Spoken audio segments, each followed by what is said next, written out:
హరే కృష్ణ.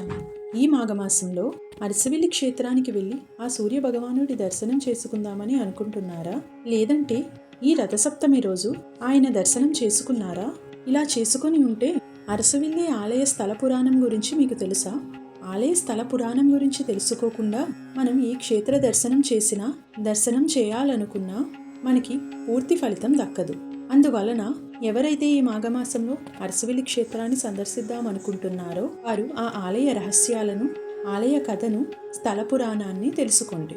ఎవరైతే ఈ రథసప్తమి రోజు అరసవిల్లి వెళ్ళి సూర్యభగవానుడిని దర్శనం చేసుకున్నారో ఇప్పుడైనా ఈ స్థల పురాణం గురించి తెలుసుకుంటే అరసవిల్లి క్షేత్ర దర్శనం చేసిన సంపూర్ణ ఫలితం దక్కుతుంది. అరసవిల్లి ఆలయ స్థల పురాణం, ఆలయ కథ, అందులో ఉన్న రహస్యాలు అన్నీ పూర్తిగా వీడియో చేసి నేను నా ఛానల్లో పోస్ట్ చేశాను. లింక్ డిస్క్రిప్షన్లో ఉంది, చూడండి.